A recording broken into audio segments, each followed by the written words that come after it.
Hi everybody, it's Rosemary again, and I wanted to show you how to do your quilting in the hoop of your embroidery machine. We're going to go ahead and finish up this table runner that we've been working on. So I already have it in the hoop. I've already taken a picture of it using my app and sent it to my design center. So to bring in something that we're going to trace over and not actually turn into an embroidery, remember, we go up here to this button right here. Hopefully you can see my fingers up there. And we're going to come down here and we're going to hit the wireless part. And here's our pictures. And this one right here should be the one that I just sent to the machine. Yep, that's the one I wanted, that one there. I'm going to set it down. And there it is in the hoop. So we can see where we want to put the quilting. We don't want to put it over the shoes or the pumpkin here, but we want to put it in every other space that's on there. So the first thing I always do before I even start to do this is I put the hoop in there. And if you go right here where the shapes are, up here in the corner, there's a thing that looks like a hoop, and I'm going to hit that, and I'm going to say that I have my 9.5 by 14 hoop. And when I say okay, it's very difficult to see it on the camera, but you get like a really light red line all the way around. And that's just barely on the inside of the square, but that's going to tell the stippling or whatever it is we use as the fill to stop. We don't want it to go any further than that. And you'll see the line a little better when we zoom in. So that kind of gives us a barrier to how far this is going to go. So the next thing we want to do is we want to be able to draw around the boots. And I'm going to use my plus sign and move this red box up here in the corner so that I have a place. Now see, you can actually see this line a little bit. I'm going to push plus again. And so I want you to really be able to see that black line is where the border is. And that's where we want to start drawing. So I'm going to move this up here. And I want to draw a line that says don't sew, because I don't want it to actually sew this line I'm making. I'm just trying to make a barrier to say don't let the stippling go over the top of my embroidery. So I'm going to hit this and say don't sew this. And then I'm going to choose this one right here, which is just a line drawing. I'm going to say okay. And then if I start right here where this black line is, and I start to draw, it doesn't even matter if it's a little bit wobbly. The important part is that it's closed so the machine doesn't try and fill in that space. So I'm going to go all the way down to here, and then I'm going to move this over, and I'm going to draw again. Move my box, draw again. And then when I come over this way, I'm going to make it cross over that black line right there. So that's completely closed off there. So let's move the box over here and do the same thing again.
Okay, so now that I've got that completely filled out, I'm going to minus it out so I can see my whole hoop, and I can see that I've got it bordered pretty good. Now, before I do my fill, I want to do something just for the fun of it to not make it the same thing everywhere. And I showed you before in one of the other videos how you could save a shape, how we made the N and the boots, how you do it with a shape. So in my shapes, under the flower, I have some different kinds of shapes that I've saved. The word eek and a spider. So I'm going to hit the word eek and say okay. And then I'm going to rotate that around because my design is obviously upside down. And I'm going to say size. And I'm going to put it right there. And then I'm also going to go into my shapes, and I'm going to hit this, and I'm going to get this spider and say okay. That's a pretty big spider. I didn't realize I made it that. So let's make him smaller. And I'm going to put him right there. I don't want it to bump into anything. The moment one of these lines intersect with one of these lines, then you don't have the option of making it do not sew. The whole thing's going to either sew or not sew, and it's a big mess. So just take my word for it. Don't let them bump into each other. Keep them separate. I'm going to, as long as that's still selected, I'm going to duplicate that spider. I'm going to put it over here, rotate it around, maybe make it smaller. And now I'm going to do my fill. So I want something that's going to go with my theme.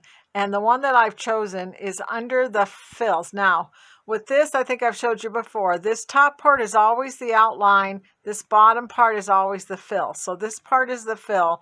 We're going to hit this, and we're going to hit this, and hit this. Now, here's all of our different options that we can choose from. We got some circles. This always looks like fish to me. Flowers. I want to do this one here because I think that kind of looks like a spider web. I'm going to say okay, and then let's make it orange. Say okay, and then hit the pour, because if you accidentally hit the paintbrush, you're going to get this, and we don't want that. So hit back. We're going to hit the pour, and then we're just going to tap it, and it's going to it's going to put it everywhere but where I have shapes. And that's what I'm after, is to do something like that.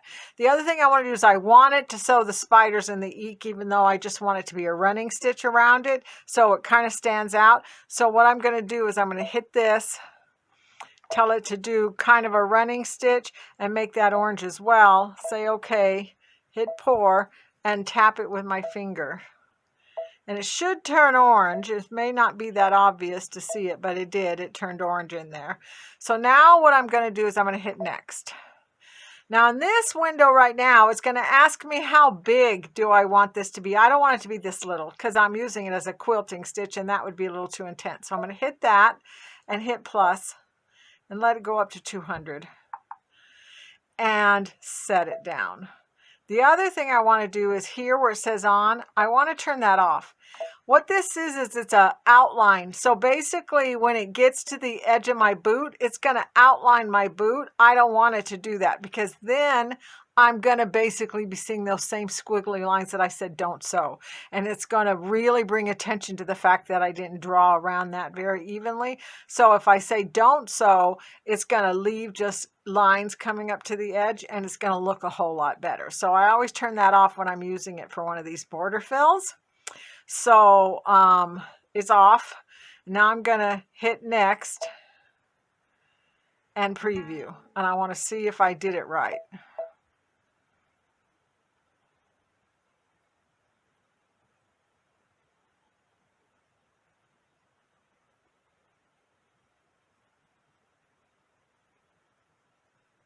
Voila, it's done. And that looks pretty good to me. I can see the spider, I can see the eek, and my spider webs are nice and big, and you can see that the lines just go up to the boot, but it doesn't try and outline it and make it so it doesn't look good. Take my word for it, I've done it the other way around. It does not look good. So now that I know it's good, I could put it in the memory, but why? Because this is a one-time only deal. I'm going to sew it around this, and then when I move the hoop, I'm going to have to do a different one. So I don't want to put it in the memory at this point. I just want to hit set. Remember, once you hit set, there's no going back. You'd have to start over again. So we're going to hit set. Okay. It's going to update my background. I don't need to do that, but I will. And now that I'm over here, I can see what it's supposed to look like. And I've got this already in the hoop, ready to go. So I should be able to embroider. So I'm going to hit embroidery. And then I'm going to hit down and I'm going to hit go. And let's see what it does.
Okay, it's all finished, and hopefully you can see that it's quilted all over the table runner, but it didn't quilt over my shoe or my pumpkin.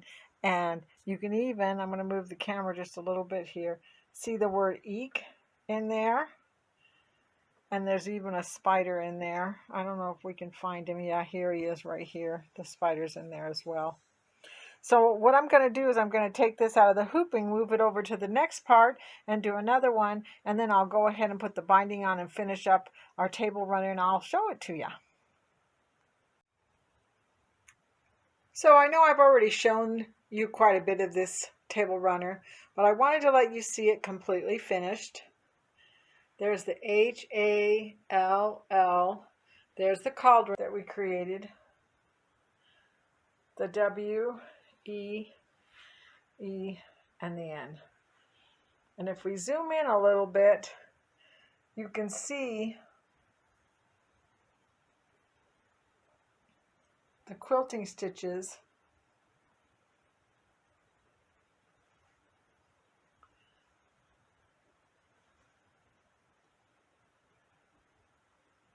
There's the word eek.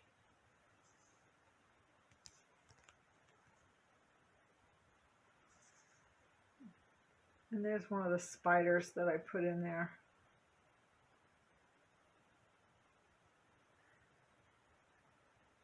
And you can see how the quilting goes right up to the shoe.